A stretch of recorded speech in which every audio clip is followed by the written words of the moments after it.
¿Cómo están, estimados amigos? Muy buenas noches. Este es su programa Punto Crítico que transmitimos todos los martes en vivo a las 7 de la noche por Onda Digital Perú. El día de hoy, el Congreso de la República tenía planificado votar por la censura, la moción de censura que estaba ya discutida con respecto al ministro Carlos Gallardo, el ministro de Educación. Y la censura logró los votos necesarios. El ministro Carlos Gallardo ya obviamente tiene que salir del puesto y tiene que ser nombrado lo más pronto posible un sucesor o sucesora. Claro que hablar de censuras de ministros en el quinto año de un nuevo gobierno, de un nuevo Congreso, si lo analizamos de una manera muy simple y general, pues no parece que es lo más conveniente. Lo normal, lo más conveniente, es que el nuevo gobierno tenga un periodo en el cual pueda desarrollar sus políticas, pueda aplicar sus planes, y que estos obviamente tengan el correlato en la normatividad legal, en el marco constitucional, y en función de eso pues pueda avanzarse en varios temas para lograr beneficio para la población. Eso es lo normal. Pero aquí la pregunta que yo haría a ustedes es, ¿cuáles son los planes de este gobierno? Si algo está claro en los 5 meses que han transcurrido el gobierno del presidente Castillo, es que plan no hay. Visión del Perú, del país, para los próximos 5 años, no hay. Visión para un periodo mayor, 20 años, 30 años, ya, eso es ya un sueño para los actuales gobernantes, no existe. En realidad ya lo sabíamos cuando se hicieron los planes de gobierno, que el Jurado Nacional de Elecciones, error del Jurado Nacional de Elecciones, error de la ley electoral que tiene que ser modificada, ¿no? Los partidos políticos presentan documentos que los hacen valer por planes y no son planes. De hecho, el partido Perú Libre, por el que postuló como candidato a la presidencia el actual presidente de la República, el señor Castillo, no presentó un plan de gobierno, incumpliendo la ley. Presentó un documento, sí, para cubrir el requisito legal, pero no era un plan de gobierno. Porque todavía está en la página del Jurado Nacional de Elecciones, lo pueden ver, es un documento ideológico, donde se habla de, digamos, un país socialista, donde se habla de una economía estatal, y donde se habla de un modelo que mira a Bolivia, Venezuela, al Ecuador del presidente Correa como sus modelos. Eso es lo que está, y eso fue lo que el Jurado Nacional de Elecciones aceptó. Y la verdad que ahora podemos ver con gran tristeza, porque eso no nos debe llenar de ninguna manera de alegría, ni mucho menos, que la falta de un plan, adicionado a la falta de experiencia en la gestión pública, y yo diría, lamentablemente, acompañado de las tremendas limitaciones en capacidades y habilidades blandas de quienes nos están gobernando, empezando por el presidente de la República, hoy tienen una consecuencia. Nos está gobernando un presidente y un grupo de personas que lo acompañan que primero no están en capacidad de desarrollar esas tareas. Hablo de la capacidad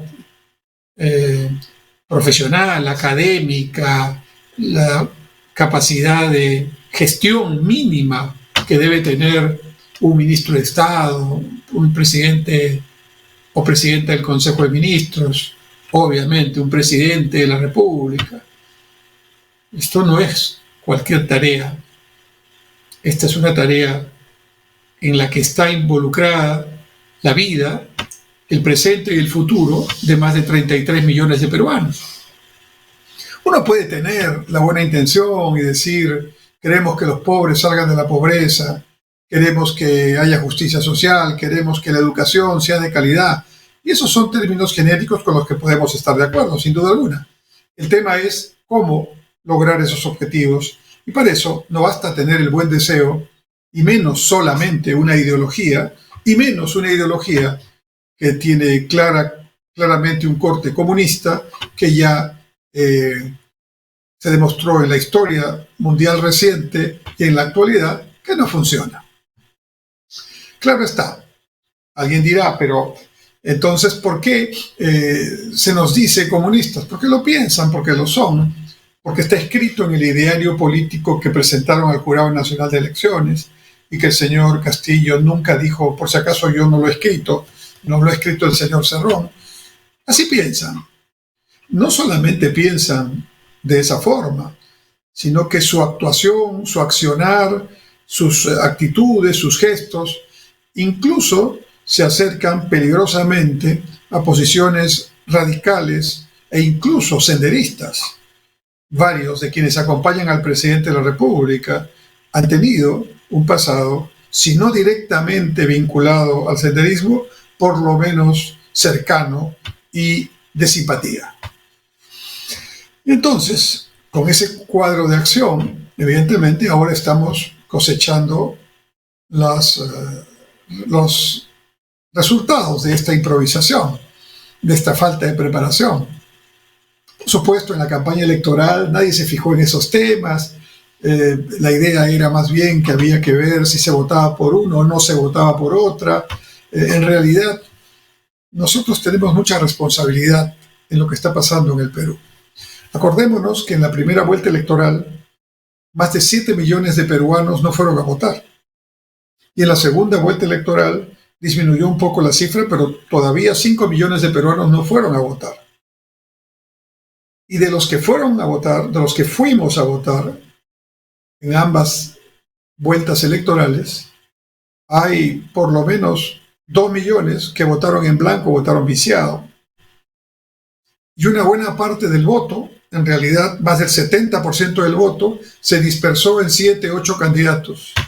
Y entonces, en medio del desorden, de la anarquía, de la anomia, de la falta de deseos de realmente hacer una elección responsable, los únicos que estaban allí, siempre con su votación, vamos a decir, permanente, con su votación más dura, que eran Perú Libre y algunas otras agrupaciones de izquierda, lograron pasar a la segunda vuelta, y ya en la segunda vuelta el asunto solamente fue decir, voten por nosotros porque somos la novedad, todos los demás son lo mismo, y además la otra candidata tiene un fuerte antivoto, y así llegaron al gobierno. Increíblemente, pero así fue. Pero llegaron no por mérito propio, llegaron porque nosotros, con nuestra acción o nuestra inacción, o con nuestra responsabilidad o irresponsabilidad, lo permitimos. Y ahora estamos viendo estas circunstancias. Entonces, no es una situación normal. Efectivamente, han transcurrido 5 meses del presidente Castillo. En tiempos normales es un periodo razonablemente pequeño todavía para emitir un juicio o para entrar en acciones de política como la censura de un ministro o el intento de vacancia del propio presidente o de la presidencia. Pero las circunstancias obligan a eso. Y claramente la Constitución y las instituciones tienen que defenderse. Y entonces tenemos esta situación que ya se había presentado con otros ministros, que ya se había presentado con el que era ministro de Trabajo, también se iba a presentar con el que fue el canciller, el primer canciller del gobierno del presidente Castillo, y así con varios ministros que tenían una dudosa reputación, para poder llamarla de alguna manera, para ejercer esos cargos, que claramente la mayoría de ellos no solo no estaban en capacidad de ejercerlos, sino que su propia actuación implicaba conflicto de intereses y contradicciones tremendas con la seguridad nacional y con las propias tareas de Estado que debe desarrollar un ministro. Y esto pasaba con el ministro de Educación, el señor Gallardo. El señor Gallardo, su maestro, dirigente sindical de los de los maestros, miembro de un sindicato donde también está el señor Castillo, que se hicieron famosos porque en una anterior huelga magisterial, el señor Castillo fue el que lideró esa huelga, y sabemos hace tiempo, en una disputa por tener el peso de la representación de los maestros frente al Sindicato Único de Trabajadores de la Educación Peruana, el SUTEP, que tradicionalmente ha sido y continúa siendo el gremio representativo de la mayoría de los maestros en el Perú. Entonces, esta clara disputa ideológica, programática y de acción para tomar el control de qué sindicato es el más importante, es el tema de la agenda que el Ministerio de Educación ha tenido en estos meses y sobre todo en estas semanas, porque hay que contar por semanas a los ministros ahora, donde el señor Gallardo ha sido ministro de Educación. ¿Y cuál es el debate del Ministerio de Educación, del sector de educación, un sector tan importante para poder desarrollar lo que significa un desarrollo económico sostenible, para hacer una educación en valores, para mejorar los niveles de vida de la población, etcétera, etcétera? ¿Cuáles han sido los grandes temas? La calidad de la educación, la mejora de la infraestructura educativa, el apoyo a la ciencia, la innovación y la tecnología. No. El primer tema, escúcheme por favor, la primera acción que desarrolló el gobierno del presidente Castillo en materia de educación es ir al Ministerio de Trabajo y en el Ministerio de Trabajo inscribir al sindicato afiliado o afín al señor Castillo y al señor Gallardo y otros más. De manera, claramente, de aprovechar su presencia en el poder para lograr finalmente lo que nunca pudieron lograr por la disputa gremial legítima, democrática, con los votos de los maestros, ¿no? O sea, una pugna gremial sindical como tema principal de la educación peruana. Y el señor Gallardo representa eso. Y claramente se ha dedicado digamos, a perseguir ese objetivo. Y claro, uno puede decir, no es inválido que haya sindicatos. No, por supuesto. Pero uno no puede esperar de un ministro de Educación en circunstancias, además, donde todavía no retornan nuestros niños, nuestros jóvenes a las clases presenciales por la pandemia, y donde hay que pensar en mil cosas para que la educación no pierda más tiempo y al mismo tiempo se tengan los cuidados sanitarios. Pues ese tema sindical resulta pues un tema de muchísima menor importancia que lo que realmente debe preocupar al ministro y a sus funcionarios. Pero esa no fue la única razón, no fue la única razón por la cual el ministro se ganó esta censura. Resulta que en el mandato de este señor ministro Gallardo se hizo el concurso, no el concurso, sino el examen para los profesores, lo que se llama normalmente, ¿no?, la calificación de los profesores en producto de su capacitación para efectos de avanzar en la carrera pública magisterial, ¿no? Y claramente este grupo que lidera el señor Castillo gremialmente siempre se ha manifestado en contra de la capacitación docente y el examen para los maestros. Claramente. Y entonces, ahora que están en el poder, pues pasó algo que no puede ser casualidad, ¿no? El señor ministro Gallardo es el ministro de Educación, se da el examen a los profesores, ¿y qué ocurre? Ahora lo sabemos por las investigaciones y denuncias. Lo que ocurre es que los exámenes realizados, me imagino, por un grupo dentro del Ministerio de Educación, elaborados, las preguntas, ¿no?, se filtra y resulta que ese examen aparece en alguna región, creo que fue en Huánuco, ¿no?, donde incluso el examen con las respuestas se vende, y algunos profesores que llegaron a ese examen llegaron fraudulentamente y obtuvieron una nota fraudulenta porque ya tenían el examen antes de presentarse. Y esto entonces, que es gravísimo, y solo ese hecho habría ya ameritado en circunstancias normales que el ministro renuncie, ¿no? Sin embargo, el ministro se aferra al cargo y dice: yo no soy responsable de ese tema. Programas periodísticos sacan a la luz una denuncia en la que se señala que la propia hija del ministro habría participado en ese tema. Obviamente lo pongo en condicional porque eso tendría que investigarse, pero ya la denuncia nuevamente es delicada, y que además estaría también involucrada una congresista de Perú Libre en este tema. Es decir, un escándalo a todo nivel, una muestra de ineficiencia, por llamarlo de alguna manera, de falta de transparencia y capacidad increíble. Este no es un tema nuevo. El boicot a la evaluación de los profesores es un tema que viene ya desde antes, cuando este tema empezó a desarrollarse. Porque estos grupos radicales, como los del señor Castillo, el señor Gallardo y otros más de los maestros, siempre se han mostrado en desacuerdo con esta evaluación docente, evaluación de los maestros, porque siempre ha sostenido que lo que los maestros deben tener más bien es una estabilidad laboral, etcétera, etcétera.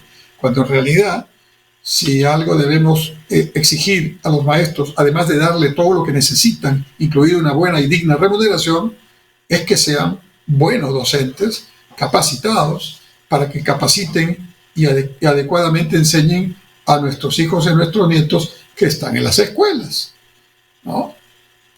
En otros países, los docentes son los más importantes profesionales de un país y también los más capacitados, ¿no?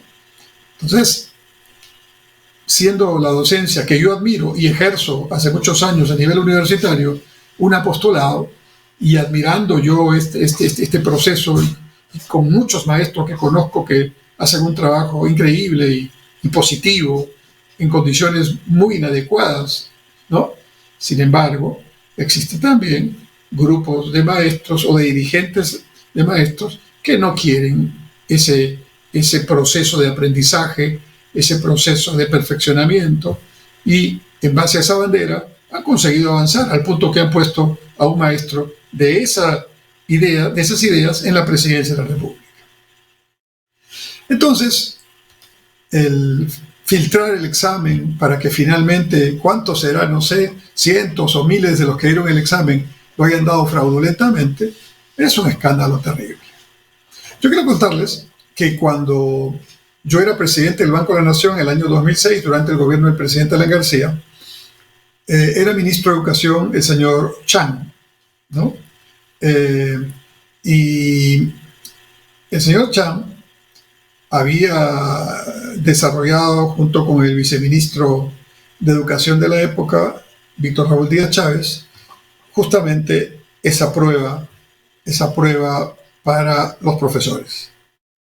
Y ya había sido una prueba también, digamos, develada, felizmente antes del examen, no como ahora que esto llegó a afectar al examen, y tuvo que anularse un examen porque la prueba había salido, había filtraciones dentro del Ministerio de Educación.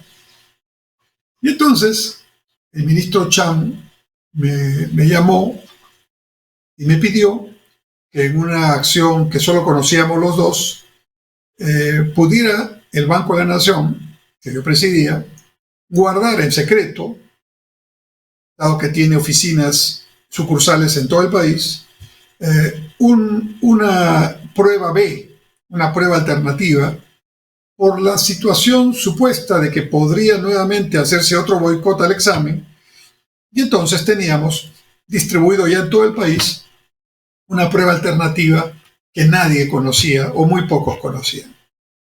Pues eso ocurrió, ¿no? Finalmente, un fin de semana, acompañado por el comisario del pueblo, del lugar, los dirigentes de la UGEL fueron a recoger al local del Banco de la Nación un paquete que ni siquiera los que trabajaban en el banco sabían de qué se trataba. El paquete tenía los exámenes, y los exámenes estaban ya hace tiempo en las diferentes ciudades, y cuando quienes quisieron boicotear el examen lo intentaron hacer nuevamente, ya no pudieron, porque cuando los maestros llegaron a la prueba, que estaba blindada de estos filtros, finalmente ya estaban dando la prueba. Fracasó el intento de boicot. Bueno, solo lo cuento porque estos intentos radicales siempre han existido, pero claramente si existe la voluntad de poder lograr que la autoridad, que el bien público prevalezca sobre estos intentos radicales, ultristas de boicotear y de sabotear, entonces finalmente se evita que se produzca el sabotaje. Y eso no ha ocurrido, ni ocurriría en alguna circunstancia similar con el señor Gallardo, porque el señor Gallardo no cree tampoco en estas cosas. Ahí ya teníamos un segundo elemento suficiente para que el ministro Gallardo hubiera renunciado. Pero como pasó en otros casos, la renuncia se mantenía como una situación absolutamente alejada y han tenido que ser circunstancias ya políticas del voto de los congresistas los que hagan concretamente que el ministro Gallardo haya sido censurado y de acuerdo a la Constitución Política de la República automáticamente deja el cargo. Esperemos que quien nombre ministro o ministra de Educación, el señor Castillo, sea una persona primero del sector, que conozca educación, ¿no? Y no solo que sea maestro, porque el presidente de la República y el señor Gallardo son maestros y ya vemos que no tienen ni capacidad de gestión ni capacidad pedagógica. Y esto lo puedo decir con absoluta seguridad, porque si yo soy maestro y conozco la problemática de la educación, en el caso del presidente Castillo, educador rural, y llego a ser presidente de la República, lo primero que se me ocurriría es cómo mejoro la educación rural, y claro, toda la educación, pero sobre todo la educación rural que conozco. ¿Cuál es la propuesta con respecto a ese tema? ¿Cuál es la medida con respecto a educación que hayamos escuchado? Ninguna. Y entonces, claro, tenemos un problema serio porque estamos en una circunstancia en la cual, además, hoy día, la noticia política no solo fue la censura del ministro de Educación en el Congreso, sino que el presidente Castillo, circunstancia realmente vergonzosa, tuvo que hacer un show, diría yo, un gesto de caminar como si tuviera una gran popularidad para expresarla, ¿no? Caminar desde el Palacio de Gobierno hasta la oficina del Ministerio Público con su abogado para ir a conversar con la fiscal de la Nación y tratar de disminuir la importancia, la delicada situación en la que está, porque según el propio funcionario de Palacio que respondió a los fiscales que llegaron a Palacio para revisar la oficina de la Secretaría de la Presidencia, no la oficina del presidente, la oficina de la Secretaría de la Presidencia, y el funcionario que firmó el acta, y yo creo que ese funcionario está diciendo la verdad, porque si está firmando eso y no es verdad, pues simplemente está cometiendo un delito, ¿no? Ese señor dijo que fue disposición del presidente de la República que los fiscales no ingresaran a la oficina de la Secretaría de la Presidencia. Claro, el presidente debe tener mucho temor porque en esa misma oficina, hace algunas semanas, otros fiscales encontraron una cantidad de dinero importante, $20,000, en el baño de la Secretaría. Situación que se está investigando. Fíjense en los temas que tenemos que conversar, ¿no? Entonces, la otra noticia importante es que el señor presidente ha estado yendo caminando, algunos lo aplaudían, otros le gritaban, al quinto mes de gobierno, para ir a hablar con la fiscal y seguramente decirle, bueno, no sé qué le habrá dicho, ya lo sabremos. Pero lo que sí claramente es que está muy preocupado. Y su presencia en la fiscalía para hablar con la señora fiscal de la Nación no va a bajar de ninguna manera lo delicado que resulta que haya impedido que los fiscales hagan su trabajo. Acordémonos que cuando se hizo una situación similar durante el gobierno del señor Vizcarra, ¿no? Cuando se investigaba la presencia en Palacio de un asesor, recordarán ustedes, ¿no? Ese hecho que se investigaba justamente dentro de las instalaciones de Palacio, fue evidenciado que se habían manipulado los ingresos para que no apareciera el nombre de ese asesor. Y eso constituye un delito. Es una manipulación de una prueba. Y se hizo en Palacio de Gobierno durante el gobierno del señor Vizcarra, y por eso el señor Vizcarra está siendo investigado y otras personas más. Entonces, esto es muy delicado. Y mientras tanto, ¿qué pasa con la educación en el Perú? De manera que estamos en 5 meses de gobierno y claro, si uno lo ve sin mirar el contexto y todos los detalles que comenta, uno dice, qué barbaridad. El Congreso, ¿cómo va a estar al 5.º mes censurando a un ministro? Es que no hay otra forma de poder hacer control político cuando tenemos semejantes acciones, semejantes situaciones, vergonzosas actitudes, respuestas y hasta denuncias de poca transparencia o corrupción en su caso. Vamos a hacer un alto y volvemos en un momento en este programa Punto Crítico.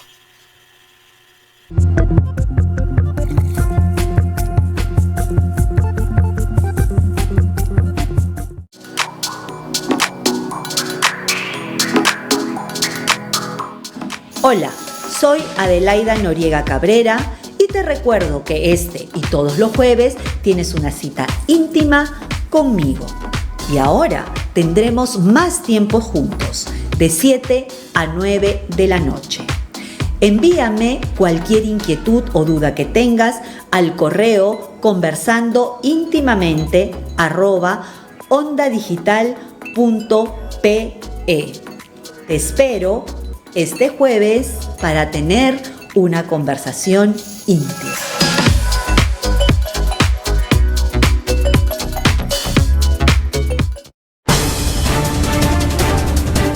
Miércoles a las 9 de la noche los espero en Lapsus por Onda Digital Perú para que sepas la verdad, para que te enteres lo que realmente debes saber y para que no te dejes engañar por otros que siempre mienten o engañan a la población. Lapsus, Onda Digital Perú, miércoles 9 de la noche.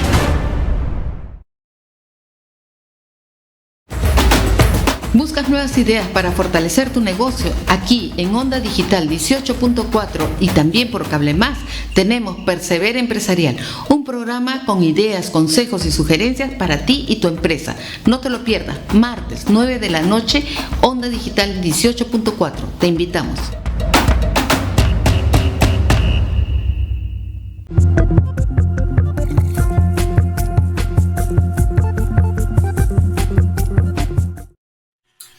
Volvemos en el segundo segmento de su programa Punto Crítico por canal Onda Digital Perú.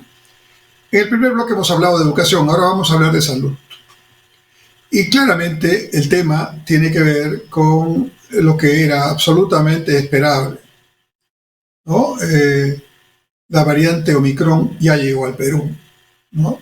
Claramente con casos ya detectados, y que seguramente en los próximos días se multiplicarán geométricamente, porque la variante Omicron es una variante de reproducción violenta, se contagia con una facilidad que no la tenía Delta, que ya era bastante fuerte en su impacto.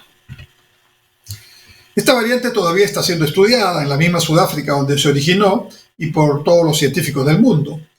Y esperemos que no tenga el impacto de mortalidad que la Delta generó. Pero sí está produciendo un impacto de contagio muy grande porque la población que principalmente está impulsando ese contagio es la población no vacunada. Entonces, si a eso le agregamos estos días de preparación para las fiestas de Navidad y Año Nuevo, tenemos el cóctel perfecto, ¿no? El cóctel explosivo perfecto, ¿no? Variable de alto contagio, gente no vacunada caminando y diciendo mi derecho es no vacunarme, y contagio, ¿no? Y me remito a las cifras. Entre 80 y 90% de las personas que están en el hospital en este momento por el tema del coronavirus son personas no vacunadas. Los vacunados contagiados son entre el 5 y el 10%. Alguien dirá, pero ¿hay vacunados? Sí, claro, hay vacunados que seguramente por estar con la vacuna también se descuidaron, bajaron su nivel de atención, no se pusieron la mascarilla o tuvieron la mala suerte de que alguien que estaba cerca de ellos, incluso un familiar que no se vacunó, terminó contagiándolos. Así es este asunto, es bien serio. Entonces, ¿qué es lo que está pasando? Dinamarca da una medida radical, ¿no? 21 días de encierro en la casa, todos, en medio de las fiestas de Navidad y Año Nuevo. Otros países han cerrado aeropuertos, otros países han tomado medidas drásticas para el tránsito y las reuniones. El Perú también ha tomado sus medidas y yo creo que la medida de adelantar la tercera dosis para todos aquellos que ya se pusieron las 2 dosis básicas, ¿no? De adelantar la tercera dosis a los 3 meses de la última es una muy buena decisión y revela además un reflejo bastante rápido, ¿no? Porque hasta unos días atrás solo nos podíamos poner la tercera dosis después del 5º mes de habernos puesto la segunda. Pero ante esta gran ola, este tsunami de Omicron que ya está en el Perú, ¿no? Tenemos que hacer todo lo posible para prevenir. Y el hecho de que se haya tomado la decisión desde el 10 de diciembre de que en todo centro de trabajo y en todo centro de salud, de comercial, se pide a la entrada el carnet de vacunación, y aunque algunos todavía protestan y otros no hacen bien el control del carnet, lo cierto es que ha llevado a unos y a otros a hacer colas larguísimas en todos los centros de vacunación que hace unos días estaban vacíos, con vacunas y sin gente, y ahora hay colas que dan la vuelta o carros que dan varias manzanas de recorrido esperando el turno para vacunarse. Bueno, así somos los peruanos, nos gusta hacer las cosas a última hora o presionados ya por una disposición, una obligación, etc. Pero lo importante es que los peruanos mayoritariamente nos estamos vacunando. Quizás lo debimos hacer hace 3 semanas, pero bueno, lo estamos haciendo, nunca es tarde. Y cada vez las personas que no se vacunan, pues son menos. Sin embargo, aunque sean menos en número, siguen siendo un potencial peligro mientras anden por la calle sin ningún cuidado y mientras sigan predicando estas falsas teorías de que las vacunas producen tal o cual efecto o que significan una conspiración internacional, no sé con qué propósitos. Hay que vacunarse, estimados amigos. Si no te has vacunado todavía, no lo pienses más. La posibilidad de que te contagies en estos tiempos hasta que pase el año nuevo es altísima. Salvo que estés encerrado o encerrada en tu casa sin salir, y aún así, si viene alguien que está contagiado, te puede contagiar. Entonces, hay que vacunarse. Hay que vacunarse de todas maneras. Si no te has vacunado, hazlo por tu bien y el de tu familia. Esto no es una cuestión de orgullo, de ideología, de no sé qué llamarle. No dejes que personas que no sé con qué intención, no sé con qué motivo, les gusta transmitir ideas falsas, ¿no?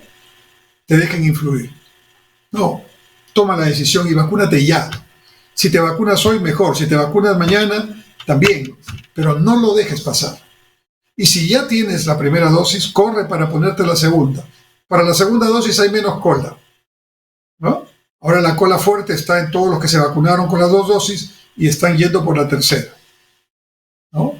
Y es una muy buena noticia también que en los primeros días de enero ya vienen las vacunas Pfizer para aplicar a los niños entre 5 y 12 años.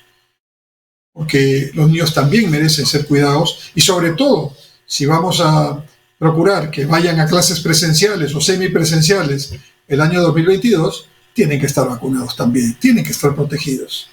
Necesitamos su salud emocional bien desarrollada, bien preservada, y por eso necesitan volver a clases o ir a clases por primera vez los más pequeñitos y tener esa posibilidad de aprender a socializar en la escuela y crecer en todas sus habilidades blandas y en todos los temas que la escuela propone. Pero hay que cuidarlos para que no se contagien, ¿no? Ni contagien también a los administrativos o a los profesores o unos a los otros. Entonces, está muy bien esa decisión, y creo que también será otro elemento importante que los padres lleven a sus niños a vacunarse, como los llevan a vacunar contra el sarampión, contra la viruela, y está demostrado que eso ha tenido y tiene efectos importantísimos para que incluso algunas enfermedades ya no existan, enfermedades que antes mataban a la gente. Yo no sé cómo se puede seguir hablando de que las vacunas no son buenas ni son importantes cuando la estadística es contundente, ¿no? Bueno, ahí tenemos pues más de 200.000 peruanos fallecidos. Eso ya debería ser suficiente motivo para dejar de estar en estas alucinaciones y argumentos que tienen apocalípticos con respecto a la vacuna y teorías conspirativas detrás.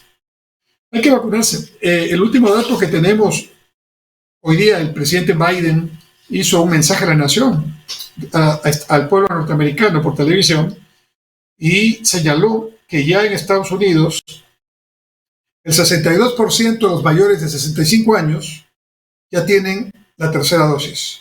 Es un muy buen dato.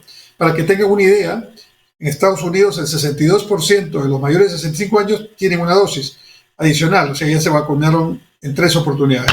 Y aquí en Perú, ese dato es del 33%. Y los mayores de 65, ¿no?, somos los más vulnerables.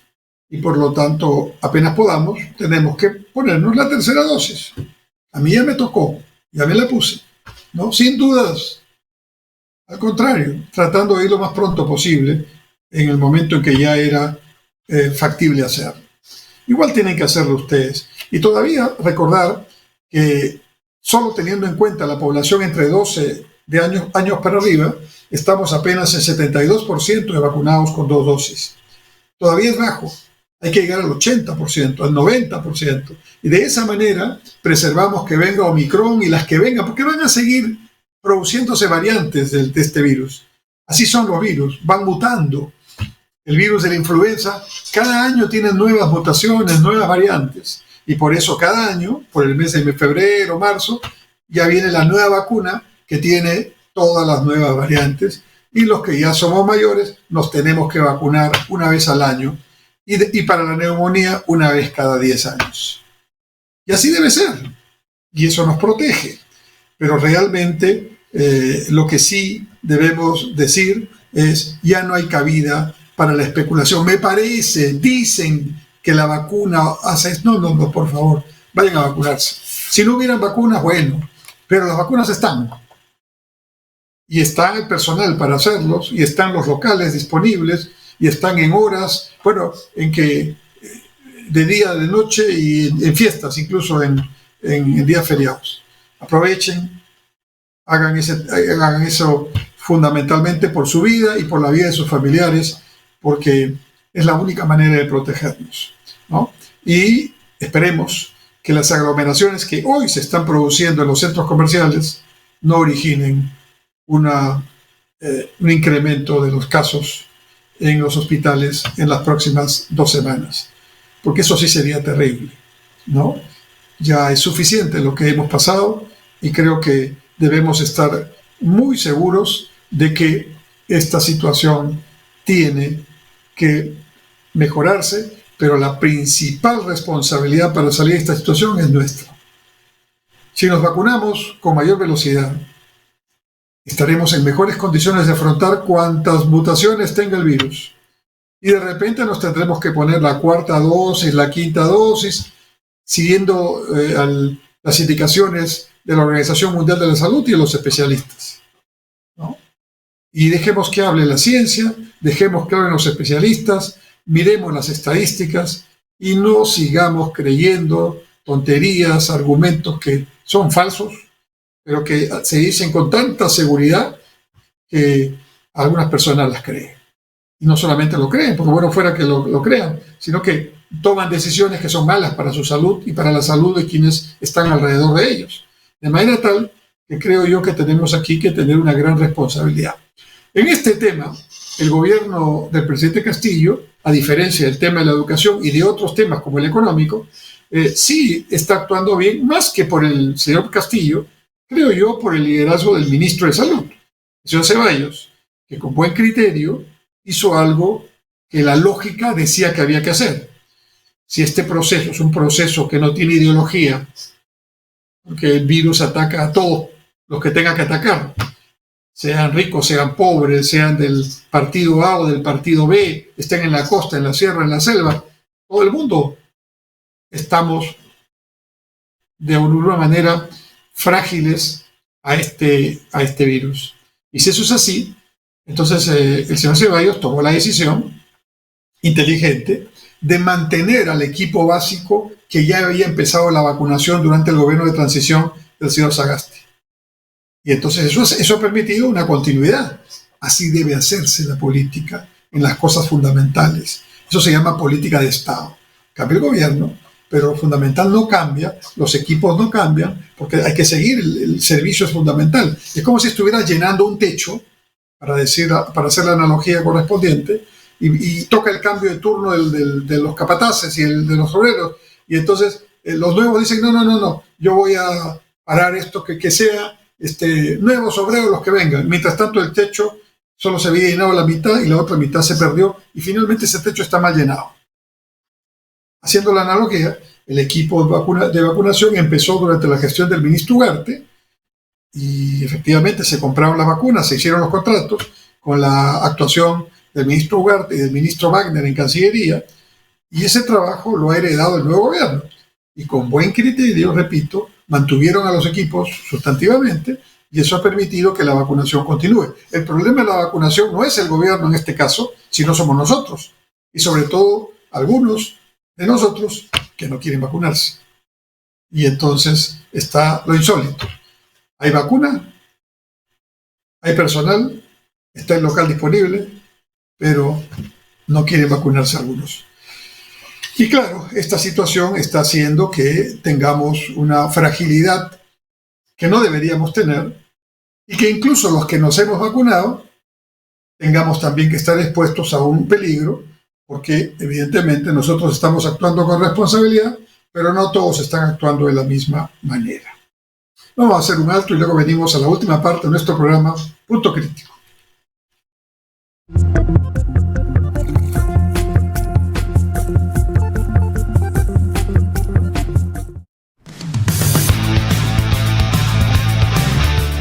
Hola, soy Omar Sar y todos los viernes a las 18 horas transmitimos nuestro programa El Constitucional por Onda Digital, canal 18.4 de televisión digital abierta en Lima, y por Cable Más en el canal 791. Pero también se transmite a través de nuestro Facebook, Omar.Sar, y de las plataformas de Facebook y de YouTube Onda Digital Perú.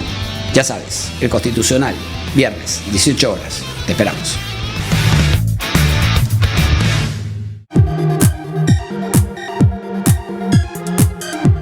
Hola a todos, soy Elena Pérez Vargas y los invito a ver todos los martes de 8 a 9 de la noche Panorama Público por Onda Digital Perú, con las entrevistas y análisis a los temas políticos, sociales del acontecer nacional e internacional. Todos los martes de 8 a 9 de la noche, Panorama Público.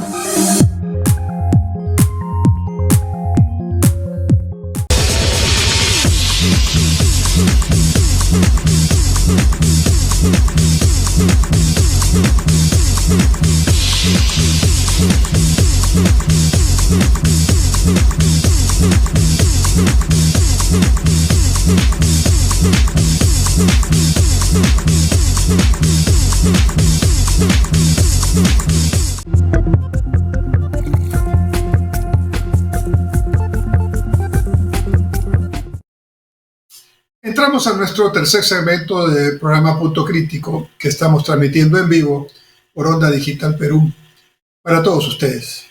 Y este tercer segmento lo quiero dedicar al análisis de la economía internacional. Porque resulta que lo que pasa en el Perú no es lo único que pasa en el mundo. Lo que pasa en el Perú también se ve influenciado por lo que ocurre en otras partes. Y en este momento hay varios temas que están, afectando el presente y el futuro de la economía peruana. Uno de ellos, sin duda, y de la economía mundial, uno de ellos, sin duda, es el asunto de la propia crisis sanitaria, del tema del coronavirus y sus nuevas variantes, Omicron, etcétera, que generan una serie de problemas e incertidumbres que pueden incluso comprometer el futuro de la economía. Porque si viniera una ola que nos obliga nuevamente a retirar actividad económica y paralizarla por cuidado sanitario, el impacto sería muy fuerte, mucho más fuerte que el que tuvimos en el año 2020, porque ya hay actividades que están caminando y que ya están empezando a recuperarse, y hay otras que ni siquiera han empezado a recuperarse. Turismo, por ejemplo, es uno de ellos. El otro tema importante a nivel mundial es el relativo a lo que pasa en este momento con la inflación. La inflación mundial, la inflación en varios países del mundo está subiendo.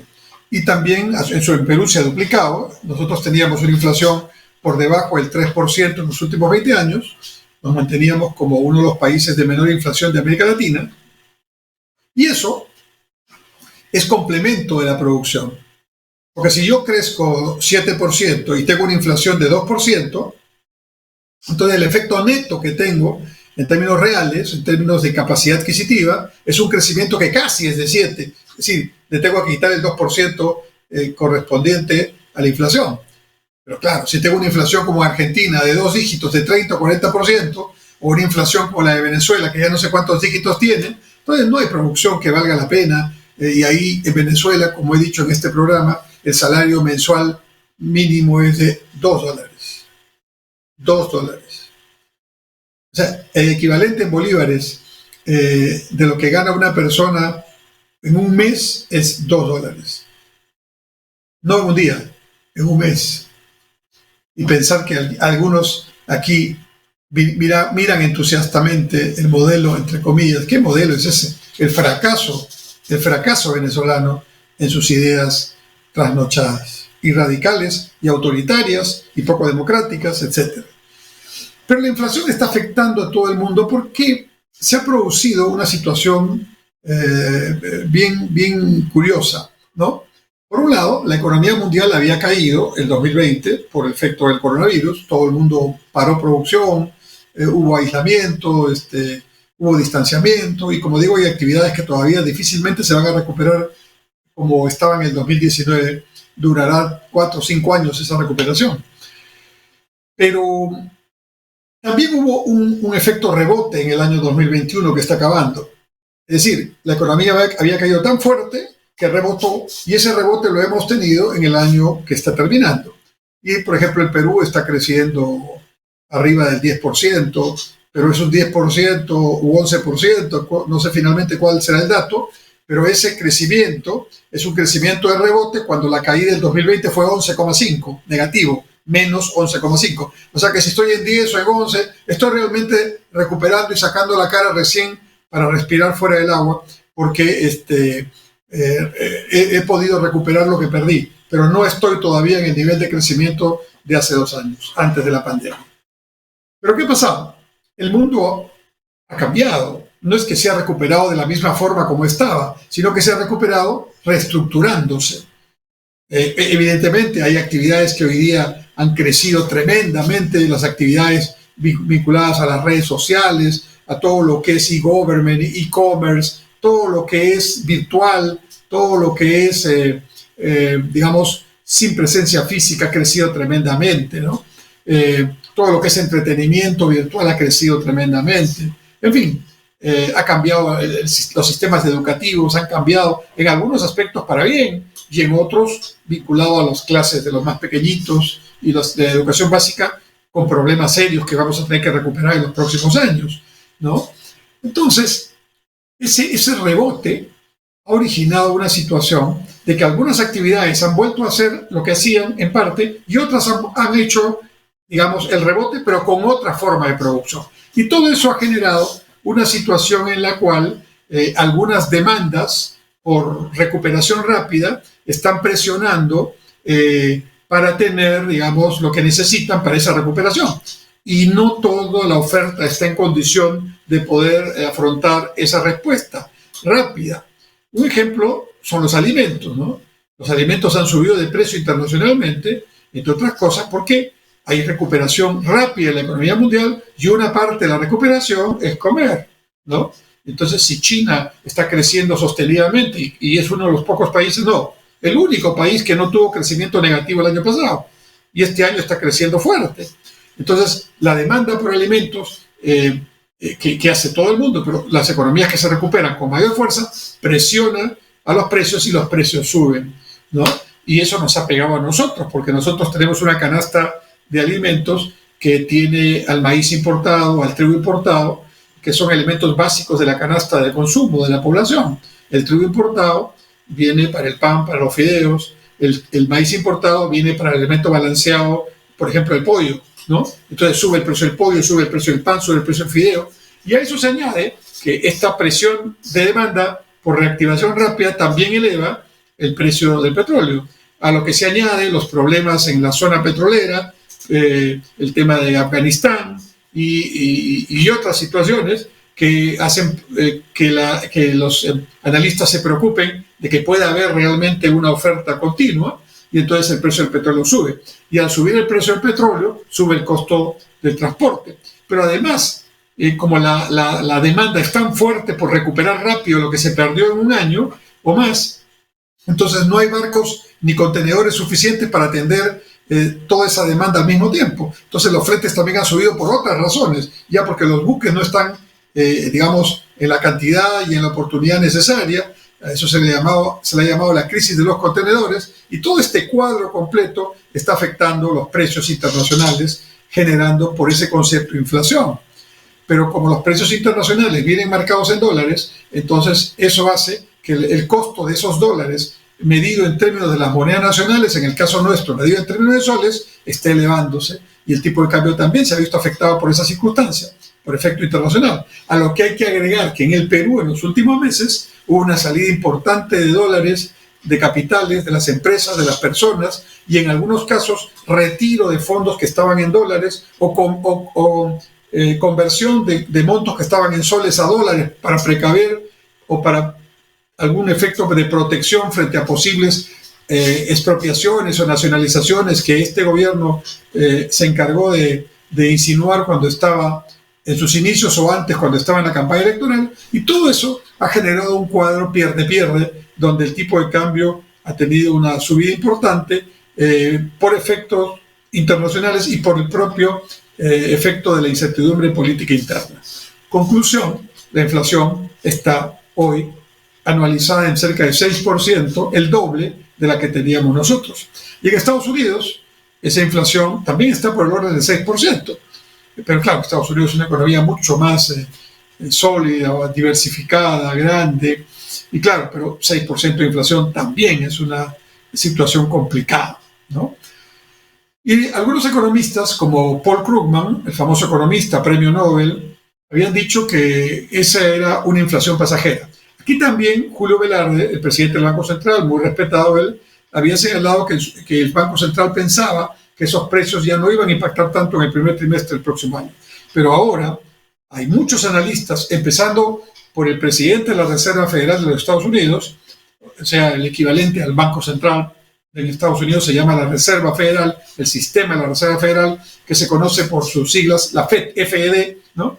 El señor presidente de la FED señala, y otros analistas también, que esta inflación parece no ser tan pasajera.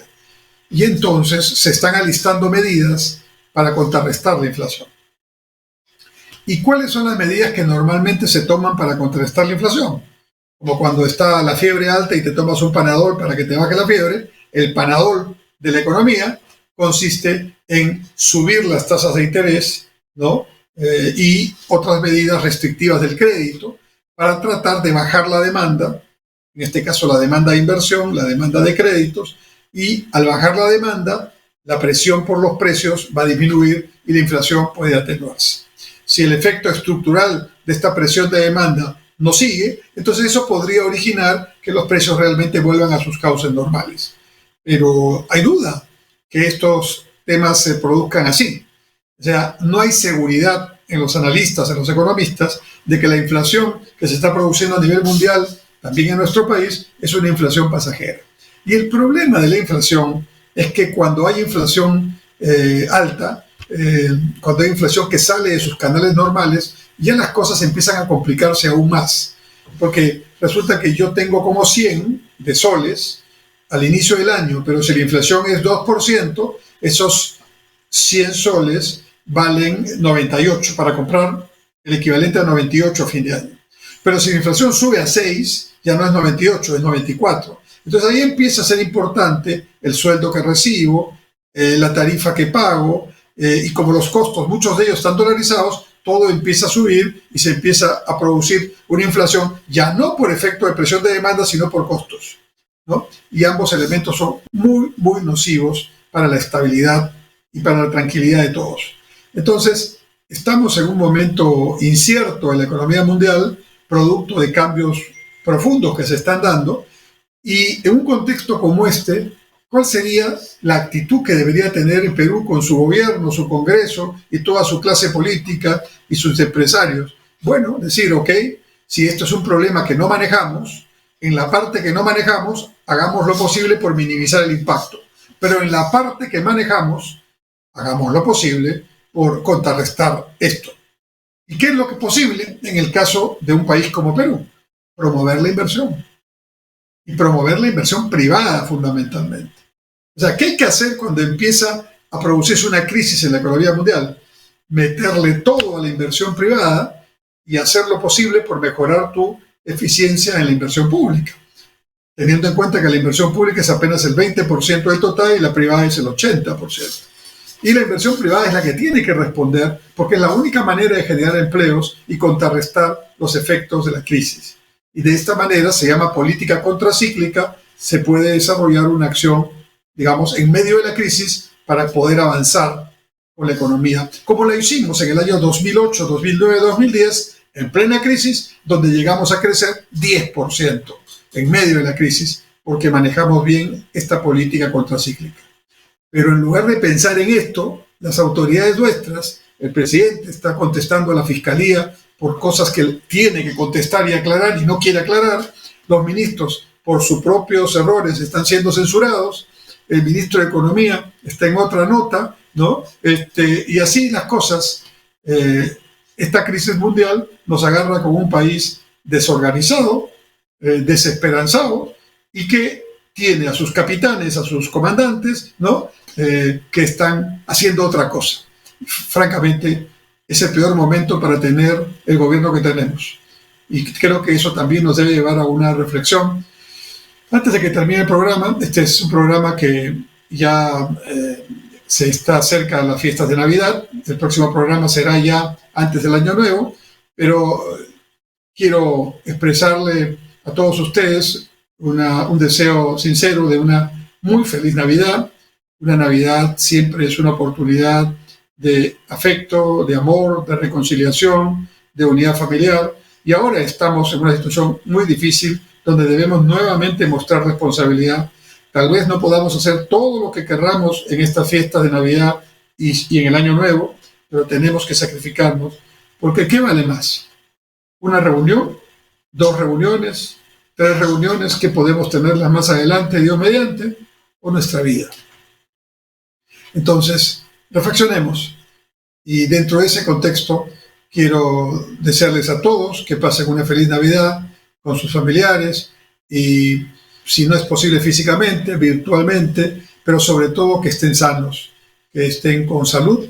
Y, por supuesto, también un saludo muy especial a todos los miembros de la familia de Onda Digital Perú, a nuestro programador Jalil y a los otros miembros que están también conduciendo programas, que esta Navidad la pasen muy bien y ya nos haremos el saludo de Año Nuevo la próxima semana. Mientras tanto, muchas gracias. Dios mediante, nos vemos el próximo martes a las 7 de la noche en Punto Crítico por su canal Onda Digital Perú. Hasta entonces, feliz Navidad.